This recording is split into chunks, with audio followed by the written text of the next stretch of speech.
Hi, everyone, and welcome to another episode of Strange Journeys live podcast. I'm your co host, Tim, otherwise known as the Ghost Guy. We're certainly going to get started today. We've got a great episode for you. We're going to be making a trip to the city of Topeka. And not only are we going to make a trip to the city of Topeka, we're also going to talk about Ravenwynd Tours in particular, because we want to introduce you to who I am and what I do out there. That being kept in mind, we're going to get our season started. So we're going to head there right now. Click that thumbs up and subscribe to the channel.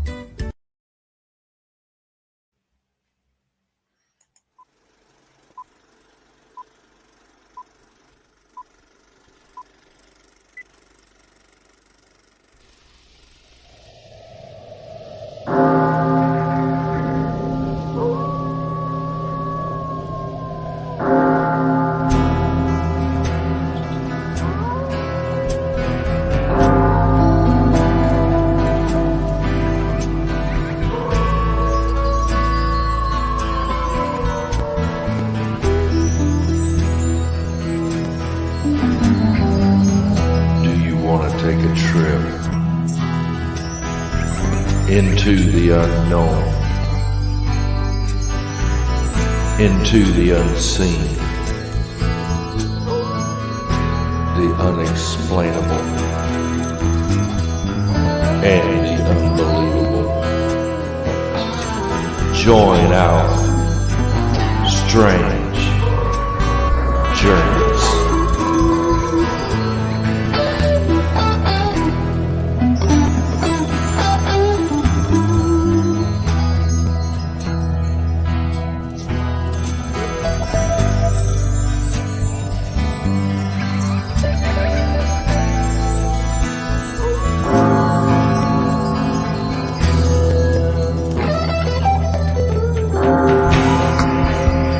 Are you ready?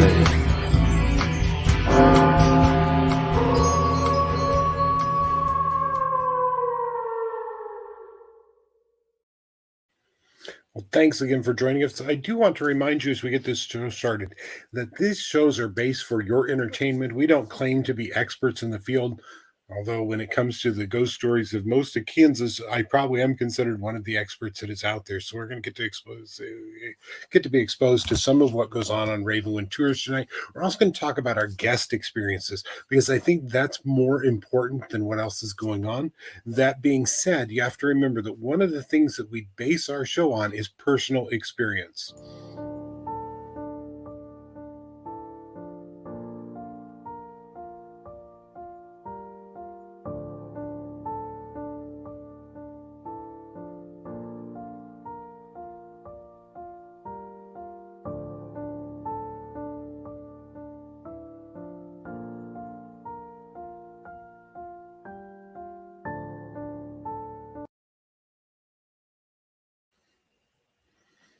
Fantastic. Well, welcome back. We certainly do appreciate you being part of our show, and we encourage you to join us on Patreon as well as on YouTube. On YouTube, click and give us a like there. Subscribe to the channel. That way you can see everything as it's coming out. Because remember, not only do we have the Strange Journeys live broadcast, we also have our bi-weekly event called Night Treks, where we tell a scary story and let you decide whether it's not or true. But here's where you can find us on Patreon.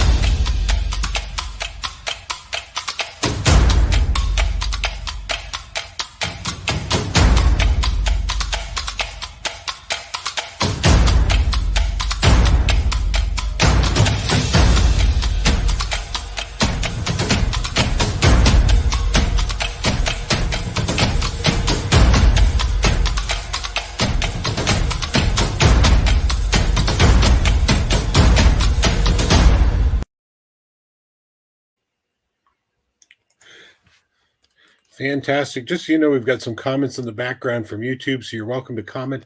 We'll be able to reply to those as well. It does look like our host, Tom, is busy. I know that he's got some things that he is dealing with, but he and his mom are watching at this point. So they're looking, he said, looking forward to some awesome, amazing tales. So certainly we'll be able to experience those with you tonight. We're going to start with one of my favorite places in the city of Topeka, and that's actually called the Jayhawk Theater. Now, the Jayhawk Theater is located in downtown Topeka off of Jackson Avenue at about the corner of 7th and Jackson. The actual corner is taken up by the Jayhawk Tower, otherwise known as the Jayhawk Hotel, back in 1926 when it opened. The Jayhawk Theater is right next door. And I want to explain some differences, some of the importance of the Jayhawk Theater to you as we get started this evening. The Jayhawk Theater was established in 1925, and when it was established, the owner of the Jayhawk Theater, the guy that would eventually construct it, said that he wanted to build the most modern theater that the United States had ever seen. And in fact, it makes it to the National Registry of Historic Landmarks in 1992 because when it opened in 1926, it was the first theater in the United States to have central heat and central air conditioning. Now, I do want to let you know what that means in terms of central air conditioning. It meant that they took a giant block of ice and they dropped it in front of a bunch of fans, and then they blew the condensation all the way through the building to keep the building cold. It did a huge amount of damage to the building. At this point, the Jayhawk Theater is currently in remodeling process. They're trying to raise enough money to remodel the entire structure. It's a monumental task, and the current estimated cost is about $6.7 million to complete the reconstruction process. They've done a lot along the way. They've got a new candy bar that was donated by Hazel Hill Chocolates. They have restitution, I believe is the word that I'm looking for. Carpeting in the foyer and going up to the upstairs balcony. Now, the theater sat as many as 1,200 people in its heyday, 400 in the balcony, which sits 40 feet above the floor, and 800 at the floor level. That's a huge number of people when you think about it. The theater was used for stage shows, movies, as well as different groups that came through. In fact, over the years, Bob Hope, Bing Crosby, Fred Astaire, Ginger Rogers, Frank Sinatra, Sammy Davis Jr. all played on the Jayhawk stage. They all had that opportunity to be part of this particular place, and it makes a great history for what is going on inside this building. But the Jayhawk claims that one of its most famous people to ever appear was a young lady by the name of Irene Ryan. Now, she would actually do a performance on the stage. She would jump out of the box seating above the stage, which is about 15 to 20 feet above the stage, also a 20-foot drop onto the stage. You have to understand this is a huge leap for her to take. She would take a run and she would jump off the top of the railing and land on the stage. She would then proceed to perform a dance along the way on the stage in full gown. She would then leave the theater. She would run right down the street to the Globe Theater, just about a block away, and do the very same dance down the street. Irene Ryan, for those of you who don't know who she is, becomes Granny from the Beverly Hillbillies. But this was her first chance to perform as a 17 or 18-year-old young woman performing on the Jayhawk stage. I'm going to show you just a couple pictures here of the Jayhawk as it stands today. This is the Jayhawk Theater looking down from the balcony, and you can see those box seats that she was jumping out of onto that stage. It's a long ways across to the floor. Like I said, it is a 20-foot drop from this balcony to the floor, or 40-foot drop from this balcony to the floor below, but it's also 20 feet from those box seats down onto the stage below, as well as about 20 feet out. So you can imagine just how far this particular jump is. This is another image from the Jayhawk Theater. These are ones that I took. As you can see that lots of things are going on inside the building today.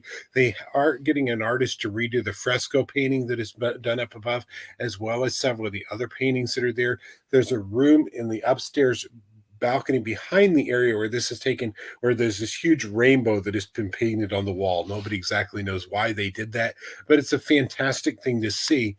And I encourage people to get out to the city of Topeka, do something at this theater, get a chance to visit it. It's fantastic. They do lots of things along the way. There's a monthly group here that teaches swing dancing. You go in for about 45 minutes before the real swing dance starts, and they will teach you the dance steps. They will also go ahead and have that dance. There's advanced tickets that you can buy usually for it that will cost a little bit more, but they usually include an alcoholic beverage, some kind of snacks along the way. I know that on October 31st of this year, they are showing 2 screenings of the Rocky Horror Picture Show on the Jayhawk floor so that you'll be able to see that particular show. And it's going to be a fantastic event that they've got going on there. So it gives people an opportunity to see this. Just so you know, you will actually need to be able to. What?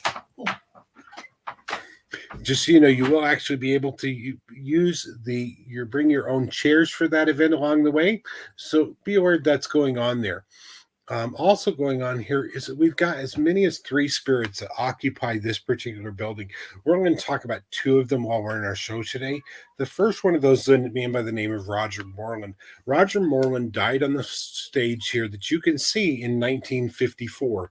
He was actually the stage's manager. He was a backstage manager. He took care of all the cast and crew that was going on. He took care of all the background stuff that's happening inside the theater at the time. And he passes away in the middle of the night. His wife calls the theater owner and says that he hasn't come home. The theater owner said that he had seen Roger in the building previously, and he goes in, he finds out that Roger has actually died of a heart attack on the stage. Very often, Roger is seen walking back and forth across the stage that we were just looking at. The other spirit is a young lady by the name of Sharon, and Sharon died in the theater in 1933. She was a young lady traveling with a musical, and what happens is when they got to the city of Topeka, which it then was considered to be one of the off-Broadway production places, they let her go. They decided that she was no longer needed with the traveling acting group she was with. Unfortunately, she had just found out that she was pregnant and she was unwed. Now, in 1933, to be an unwed mother meant that you were ostracized from your community. She decided the best solution to this was actually to commit suicide inside the Jayhawk Theater. She ran from her hotel room right next door at the Jayhawk Hotel, down the stairs, through the theater, up to the balcony, and jumps off the balcony into the chairs below. Like I said, it's a 40-foot drop. However, the drop does not kill her. Instead, they say it took as many as 3 to 4 hours for her to bleed out onto the chairs below. It was about another 8 to 10 hours before they discovered the body inside the theater. Ever since then, they say that you can hear Sharon crying inside the building. In fact, in 2006, there was a team of investigators in this building that were recording a video, and 2 of the investigators were standing there. The 3rd investigator was holding a camera, and they were having a conversation. And until they got back and reviewed their evidence, they didn't know that they had caught anything. What they discovered was that in the background, the entirety of that conversation was a woman sobbing in the background that they could hear only on the video. They had never heard it with their ears. It matches up with a story from a gentleman that works on the 3rd floor of this building, which now is part of the Kansas Correctional Office for the Kansas Highway Patrol. One of the men that started there said that he got on the elevator to head to the 3rd floor the very first day that he went to work. And when the elevator door closed, he heard a woman crying and sobbing right next to him. And he realized that he was on the elevator by himself. He no longer rides the elevator. This has been almost 13 years now that he walks up and down all 3 flights of stairs for fear that he's going to encounter somebody crying next to him and there'd be nobody there. He also says that when he's in the building, if he hears somebody else crying in the building, he'll send somebody else out to look for it because he doesn't want to encounter what is going on. What happens, though, is that there's another organization here that is called Visit Topeka. They're a tourist organization. They also do an awards each year, which is called the Best of Topeka, and they vote for various organizations. So which place is the best place to go have burgers? Which place is the best place for barbecue? Which place has the best entertainment? Last year, as they were getting ready to set up, at the end of the night, the member of the group, Bob Ross, who happens to be in charge of the Visit Topeka group, took some photos looking down from the stage. And as he looked back over his photos, he discovered this. And we're going to show you this particular feature.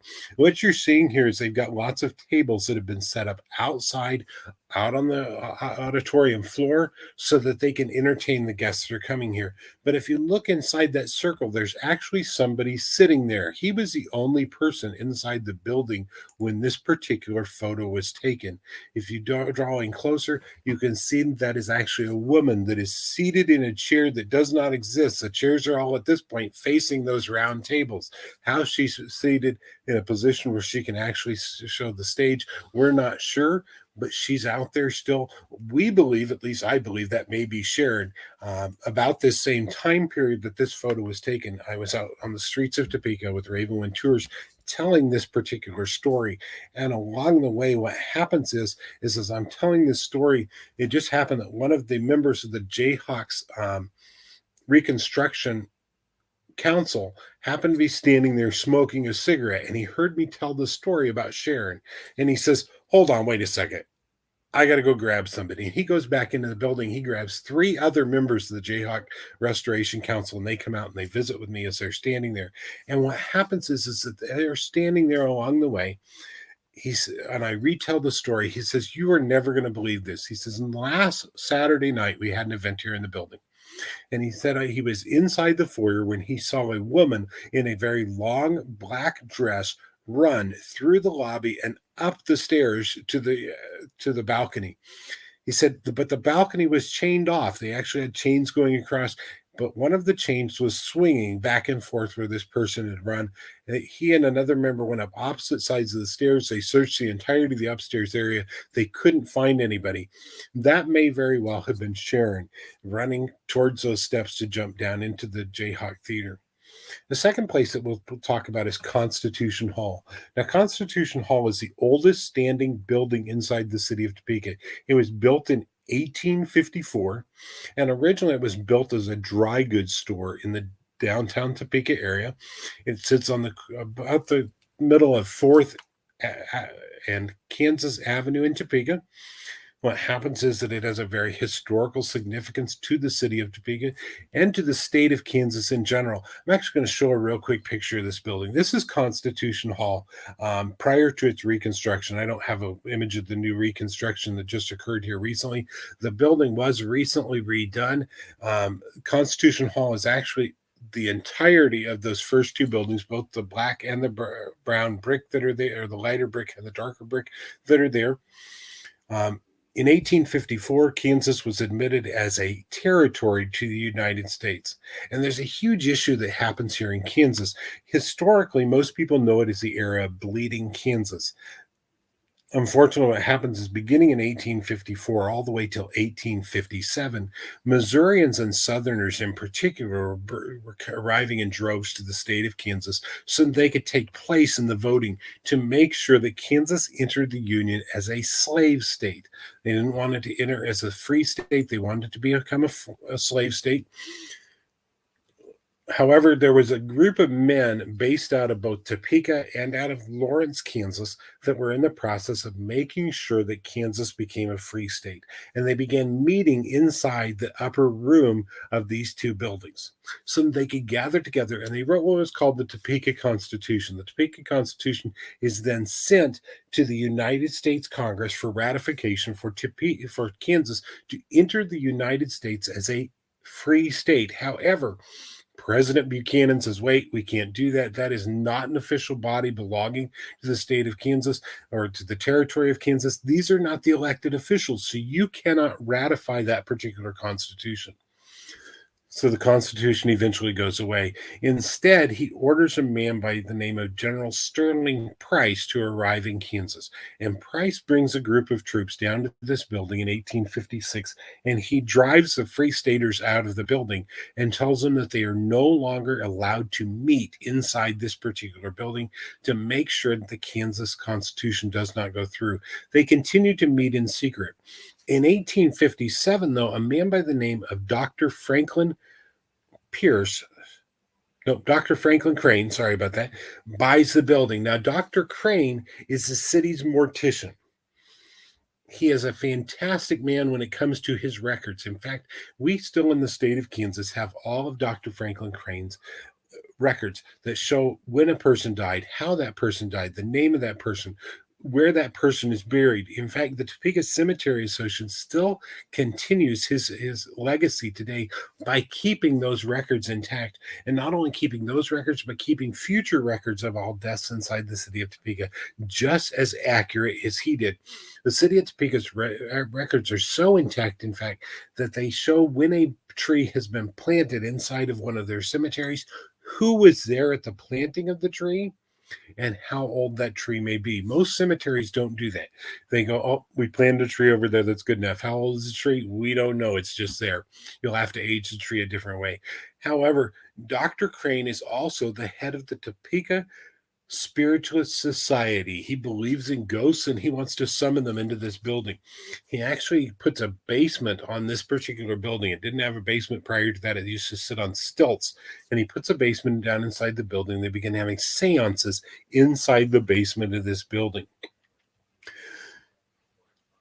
What happens is in 1857, he also begins exhuming the original Topeka Cemetery, then called the Prairie Home Cemetery, believing that Topeka is going to become the capital of Kansas. Now, Topeka at the time is only about 800 people. There aren't a whole lot of people living inside the city of Topeka. It's a very small town for a city in Kansas. There are lots of them that are much larger than Topeka is, in fact, but they begin moving the Prairie Home Cemetery to its new location, which we still call the New Topeka Cemetery at 10th and California.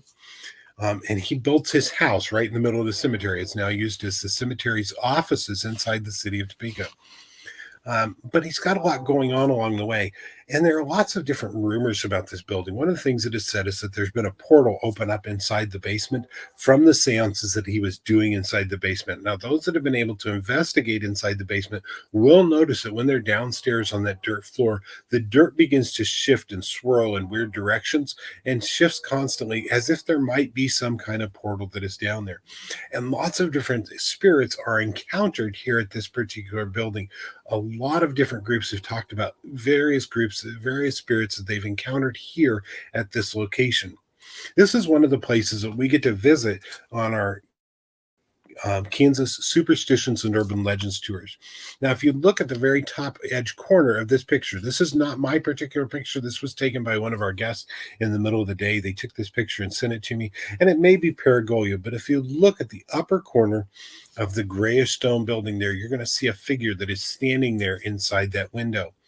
At the time, the floor to that particular building did not exist upstairs. You can see the stairway that is off on the side, the iron stairs. They ran across the street, ran up the stairs, and looked in and could see there was no floor there, and sent me the picture because they said that to them, as the camera didn't do a good job of it, it looked like Dr. Franklin Crane standing in the upper window looking down on the streets below him while he was there.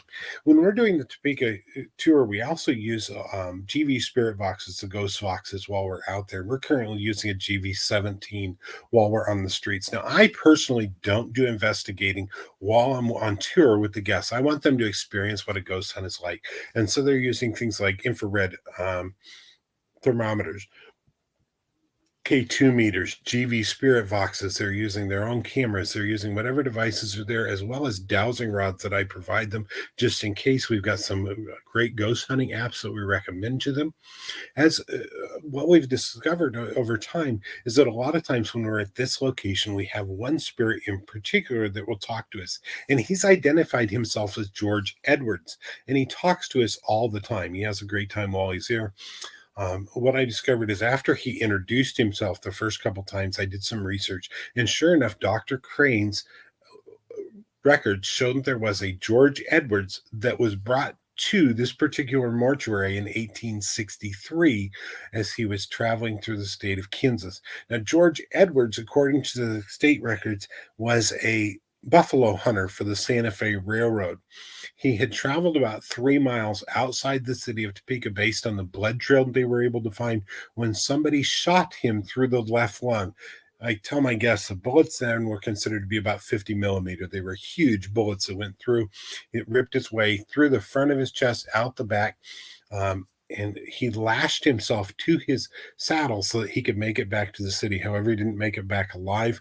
One of the things that we encounter with the GV spirit boxes is this scream that is going on in the background. And I think that that's George Edwards that is screaming. When guests ask him, what did you do for a living? He'll tell them, hunt. What did you hunt? Buffalo, deer, elk, rabbit, turkey, and sometimes mountain lions, he'll say occasionally, which is kind of interesting because Kansas isn't supposed to have mountain lions, even though last year we had 3 of them wandering outside the city of Topeka at various locations. So there's lots of different things that are happening at this location. Now, one of the legends that happens about this particular location is that this building in particular is the founding of Topeka becoming the capital of the state of Kansas. It's rumored that Dr. Crane, as well as some of those that hung along with him, Cyrus Holiday, some of the other men that were there, summoned a demon to the city of Kansas to the city of Topeka, in order for 2 things. First, Kansas to become a free state when it enters the Union. In 1861, Kansas does enter as a free state. The second thing is that Topeka becomes the state capital of Kansas. Now, remember, I just told you Topeka is much smaller than many of the other cities around. In fact, at the time, Lecompton, Kansas, which is only 15 miles away, is the current capital of Kansas Territory. There are about 2,000 people living in Lecompton. About another 10 miles away is the city of Lawrence. Lawrence had about another 2,000 people living there. You have Leavenworth, Kansas, up on the eastern border, that has got about 1,200 people living there. Burlingame, Kansas, which is the town that I live in, which is a little teeny tiny town, had about 15,000 people living in it at the time. The reason that we know this is that Burlingame was this huge, thriving city. Right now, we only have about 1,200 people living here. But Burlingame was one of the only places where the Santa Fe Trail crossed with the Santa Fe railroads. Wichita, Kansas would have been a better choice. However, Topeka becomes the state capital. Now, an interesting part about this is that there's another legend that goes on to say that when the zip codes come along in the early 1900s, Kansas requested a specific zip code for the city of Topeka.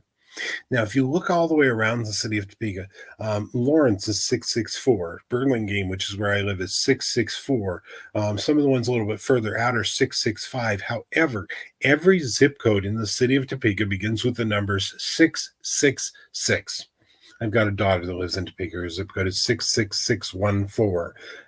They believe that those founding fathers, or at least their descendants, requested that the city of Topeka be given a zip code of 666, probably as a pact that continues with that particular demon. Finally, the last thing that one of the last things we're going to look at, we got a couple more stops. We're going to look at the Great Overland Station. Now, the Great Overland Station sits in North Topeka. It's actually on the North Topeka side. When I do the North Topeka side, I always introduce the North Topeka as the rough and tough section of Kansas, especially since this area of Topeka has always been a little bit different than every place else. It's at one point had 54 bars in an 8-block section of road. I mean, that's not very long when you think about it, but 54 bars on 8 blocks, that's a huge number. When I started doing tours down there, you didn't want to walk through North Topeka. It was very rough. It was a very rugged area. We do know that lots of people that were villains over the years visited North Topeka. Bonnie and Clyde visited North Topeka and, in fact, steal a car in North Topeka. Frank and Jesse James, as well as a couple of the younger brothers, make a trip to Topeka in 1868, where they kill a man by the name of Joseph McKinney. They also robbed the Kaw Valley State Bank just down the street for a total of about less than $5,000. It wasn't very much money at the time. However, that robbery goes unreported until the early 1900s when the bank president reveals that it had been robbed. The reason that he avoids telling that is that at the time, the United States was going into a depression, and there was not money to back up the banks. There was no federal insurance system to do so. So if he told people that his bank had been robbed, people would have been coming asking for money that he could not possibly give them. So he waits 50 years to tell them what's going on. The Great Overland Station is built in 1923. It is a massive limestone and brick structure. At the time that it was built, it was the largest train station west of Missouri. That'll give you an idea of how big this was. 30,000 people attended the opening of the Great Overland Station. That's a huge number of people to be out there. They said there were 8 bands out there playing. Each band had been given a Union Pacific pocket watch, so the bands stopped a song and started a song at the exact same time because they wanted people to be aware that this was going on. And they wanted everybody to celebrate this. There's an interesting story that goes along with this. And guys, if you're listening today, you're going to love this story because I've always appreciated this part of history. If you're like me, you're probably wearing a cotton blend t-shirt today. What happens is a cotton blend t-shirt is first created inside the city of Topeka. Most people don't know that. However, at the time, there's a young man by the name of William Doherty in 1922 who happens to be a mail carrier for the United States Postal Service. In Kansas, we can get up to 120 degrees in the summer months, particularly in August. What happens is he's out carrying mail, and at the time, there was a very strict dress code for mail carriers. They wore a long pair of pants, always made of wool. They would then dress in a muslin shirt that had to be long sleeved and buttoned all the way up to the neck. They would then put a vest over the top of that, also made of wool, and they would button it as high as they could. And then they would put on a long sleeve jacket over the top of that and button it as high as they could. So you can imagine what this is like walking the streets of Topeka at 120 degrees dressed in full wool. It's not a very comfortable situation to be in. In 1922, he went to a store on South Kansas Avenue at 902 South Kansas Avenue, which at the time was a men's clothing store. And he walked in, he said, "Hey, I heard that women are starting to get dresses made out of this new cotton blend material. I'd like you to make me a couple shirts that I can put on underneath because I've heard that the material is much cooler to wear." They said, "Sir, we can't do that for you. You're going to have to go right next door and ask the women's clothing store to do it." So he walks right next door to ask them to make him 2 shirts. And they tell him, "Sir, we don't make men's shirts here. You need to go back next door and ask them to do it." This went up back and forth for 6 weeks, where every day he went to the 2 stores and asked both of them to make him these cotton shirts for the very first one. What happens though is that neither one of them want to do it. Finally, he's flirting with a young lady that is working there. Her name is Elizabeth. And Elizabeth is this pretty young lady, and he's flirting with her off and on. And finally, Elizabeth concedes and says, "You know what? I will go on ahead and I'll make these shirts for you." And he discovers, sure enough, that these shirts are much more comfortable to wear underneath his uniform while he's walking the streets. In 1923, when the Great Overland Station opened its doors, the very first ticket out of the Great Overland Station was sold to William Doherty as he boarded the train headed for Manhattan, Kansas to sell cotton blend shirts made by his now father-in-law that owned both the men's clothing store and the women's clothing store, Elizabeth's father, in the city of Manhattan. In 1926, he will buy both the men's and women's clothing store and will change the name to William Doherty and Company, where he will remain in business in the city of Topeka until 1954. And what happens along the way is that he's out there, he's having a great time, and he begins to make the first cotton blend t-shirts inside the United States for men. In 1948, his total sales was a total of $48,000 for the month of November alone. In that month, he sent shirts to Panama, Brazil, various places across the United States, as well as Australia and China. In 1954, he sells the company to a much larger company called Sears and Roebuck.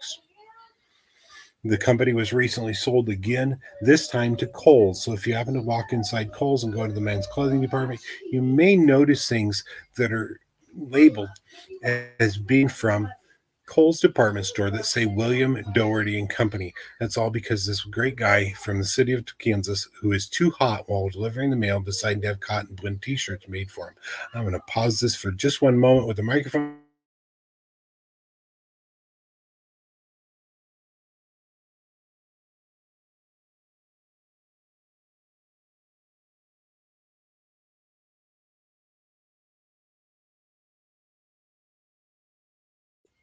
I do apologize about that. Keep in mind that we do these live as we're going through, so you're getting to see exactly what's going on. I just had a granddaughter open the door to this room and then leave it open and wander out crying because her grandma told her to get out of the bedroom.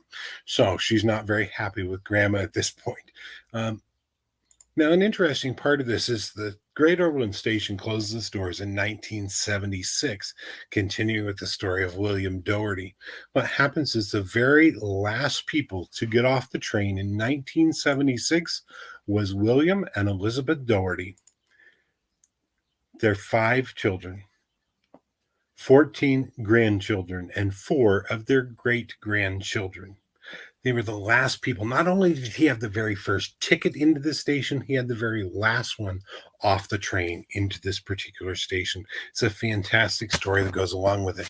The Great Overland Station is owned by the state of Kansas, and the state of Kansas will tell you they do not own any haunted buildings or artifacts. I'm going to tell you a little bit differently tonight. We do know of 3 spirits that exist in this particular location. 2 of them, I believe, are actually just residual haunts, those memories that are inside of a location that are there and can replay themselves over and over and over again. What happens is that if you look through the window on the west side, closest to the double doors in the very center of the building, you can see the awning that is there just to the, would be right of the vehicle that is parked. You'll see an awning. Right next to that is a little square window. If you look all the way back, there's actually a ticket booth there. People who visit this particular museum talk about that they see somebody standing there inside the museum all the time in a ticket taker's uniform inside the booth, and they'll go and they'll tell the museum manager how fantastic it is that they've got somebody in uniform. The Kansas State Historic Society does not ever put anyone in a uniform in any of their museums. When I started telling these stories about 8 years ago, they wanted to put an end to me doing so. That particular ticket booth now has a glow in the dark cutout figure of a ticket taker standing inside the booth. So I have guests all the time that go, look, there it is. And actually what they're seeing is that glow in the dark figure. Then one of the other ones is actually a young lady. She's running across from the east side of the building to the west side of the building. She's dressed in clothes from the 1950s. Looks like she's hurrying either to catch a train or to meet somebody that is getting off the train. Remember, this is just a residual haunt. It's something that is just there along the way. The final spirit that we're aware of is a little boy named Robert, and he's about 7 or 8 years old. Robert is often seen outside this building all up and down, and guests that get to go on tours with us often will take pictures, and we'll find Robert in their pictures later. Robert, we don't know how he died. He's just at this particular place, and he's having a great time with us as our guests are out there. One of the things that Robert likes to do is that Robert likes to play tag with us. When we first started doing tours, I actually had a guest say, Robert, can you tag me? And they said they claimed that they'd had a hand touch them, as if a little child had reached out to play tag with them. Since then, I've taught Robert a different way to play tag because we want the guests to be able to experience this, but they can't exactly tag him because most of them can't see him. I do have occasionally psychics or people that claim to be psychic saying that they can see Robert. In fact, this past Saturday while we were out there, one of our guests was using the GV Spirit Box and had Robert identify himself to them. Who are you? And a little boy's voice came across the GV Spirit Box and it said, I'm Robert. And so they knew at that point they were communicating with Robert, at which point Robert continued to freak this person out because we've taught Robert that the dowsing rods are a great thing. I tell my guests you hold them 6 to 8 inches apart at chest level, parallel with the ground, close into your chest, as close as you can get them. I said, here's the way Robert plays tag now. Robert is going to spin those rods backwards, counterclockwise, so they go away from each other, so the rods tap you on the shoulders. Robert is very good at doing that. In fact, last Saturday night, Robert tagged every single member of the group, and we had 20 people out there last Saturday night. Over time, over a course of about 5 minutes, he would take time tagging different people. He tagged that young lady that he identified himself to a total of 3 times while we were out there. Scared to death, she got done with the tour and said, please tell me Robert's not going to go home with me. I said, you don't need to worry about that. We're going to do a blessing ceremony before you leave because I don't want Robert following you home either. This location is also one of the best ones that we've gotten GV recordings at while we're out here with that GV Spirit Box.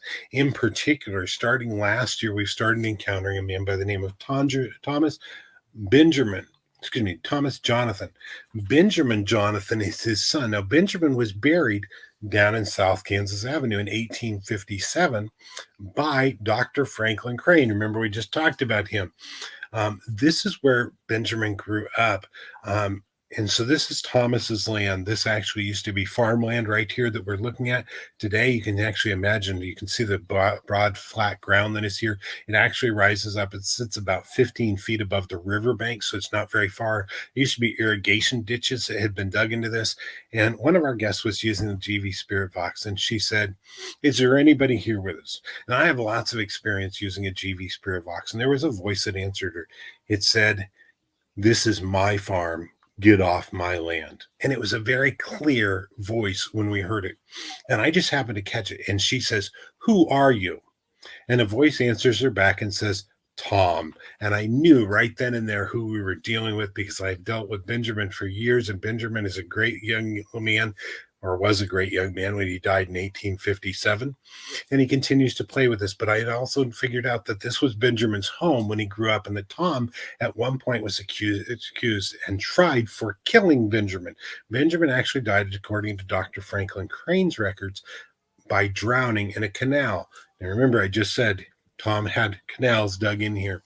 Benjamin has told us that his dad did not kill him, and in fact, the father was acquitted of murder. So they said that he didn't kill his own son. What happens, though, is that Tom was known for his abuse of his wife and children. He was known to be a very brutal man. It's interesting because then the guest at this point says, "What happens if we don't go away?" And the voice says, "I will hit you with a stick." At which point I thought, you know what, I might want to intervene in what's going on just a little bit. And I said, "Tom, was this your farm back in the 1800s? And the voice came back and said, "What did I just say about the stick?" That was it. We were done ghost hunting at this particular location that night. However, we continued to run into Tom as well as Robert. Robert likes to play with the GV Spirit Boxes as well while we're out there. In fact, Robert will have arguments with me. Robert, every time I go out there, I kind of have to bribe him. You have to remember, he's a 7 or 8-year-old boy. And I've discovered over the time, because I asked Robert one time, I said, "What's your favorite candy?" with the guests that we were out there. And he said, "Peppermint." So ever since then, I take peppermint candies when I go to this location. They're inside my pockets that I can unwrap them and set one down. What happens is that just last week while we were out there, I forgot to bring peppermint, and all I had in my bag was cinnamon candy. And I said, "Robert, I'm going to leave you with cinnamon." And the voice kept saying, "No, peppermint, peppermint, peppermint," over and over and over again through the Vox while we were there. Finally, we're going to talk about Lawrence Tours. And Lawrence is one of my favorite places in the state of Kansas, particularly since I'm still finishing off a book on William Quantrill about the city of Lawrence. It was originally established in 1854. When Lawrence was established in 1854, it was the only city, and still is the only city in the United States, to have been established purely for political reasons. It was established to become the free state capital of Kansas. It's just a little bit more than 35 miles away from the Missouri border. When it was established, there was a group called the New England Immigrant Society that was packing up people that were abolitionists and shipping them off to Kansas, paying for their way and telling them they were going to get all kinds of property, which lots of broken promises along the way when that happened. But what happens is that in 1863, a man by the name of William Quantrill leads a raid on the city of Lawrence. Lawrence, at this point, we're right in the middle of the Civil War. However, Lawrence is also the capital when it comes to the governor of Kansas lives in Lawrence at the time. One of the ringleaders that is a abolitionist that has been a thorn in the side of those that supported slavery, especially from Missouri, lives in Lawrence. His name is Jim Lane. And so they're looking for Jim Lane, but they're also wanting to get some payback for some things that have occurred. Just 2 weeks before in Kansas City, there was actually a collapse of what they called the women's prison. It held as many as 18 women that were related to Quantrill's raiders in one way or another. In the process of its collapse, you actually have 4 of the women that die. One of Quantrill's lieutenants' sisters is also maimed for the rest of her life. One of them is killed. And so they're looking for revenge for what is going on. And they actually arrive in Lawrence at about 5 in the morning as they're riding into the city of Lawrence. And they raid the city to get there. It's a major raid. In the course of this happening, more than 250 men would lose their lives in Lawrence, Kansas, that particular day because Quantrill and his men go through executing all kinds of things. And there are lots of famous people that are with Quantrill at the time that most people are not even aware of. You have Frank and Jesse James, who were there because their stepfather, Benjamin, had been hung from the rafter of his own barn by Union sympathizers.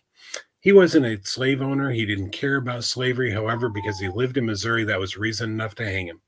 You have got the younger brothers riding along with Quantrill, the men that will eventually join up with Frank and Jesse James that are there as well. They were slave owners at the time.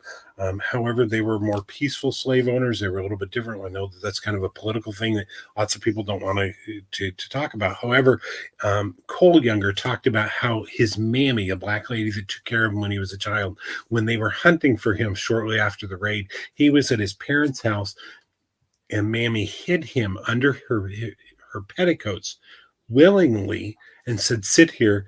And she explained to those looking for Cole that she was old and could not get up out of the chair that she was in as he sat on the floor underneath her, hiding from these men. We've talked a little bit about 1313 Mockingbird Lane, which is a toy store in downtown Topeka, one of my favorite places. They used to be one of our advertisers when we were out there doing some of the advertising that was there. It sits on a place called Massachusetts Avenue, and it is part of a historic district. Most of the buildings that are down there are not original buildings. However, I want to share this with you because we always talk about this location when we're doing our Lawrence tours, because of the fact that the owners of this building have told us over and over and over again how haunted this particular building is. And I don't know that I'm going to be able to find it. I'm looking for it right now under the videos still. But what happens is in 1863, when this particular raid occurs, the men from the raid, and they gather up some of the other men, they bring them to the blacksmith shop, which is right there where 1313 Mockingbird Lane sits today. And they will execute a total of 14 men on this particular grounds. Really scary things happening there. Not a good thing to have happen along the way, but it's certainly a scary situation to have happen during that particular raid. 1313 recently, and I couldn't find it just now, made a recording inside of there. Terry, who is the owner, was working by himself. It had been quiet inside the building for more than an hour. He'd been by himself, stocking toys, having a good time, when he heard the bell over the top of the door start ringing.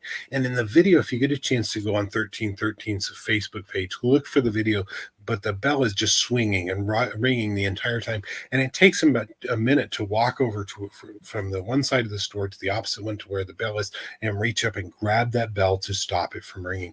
I personally believe that it's probably one of those spirits that had died in that particular raid, just letting him know that they were there.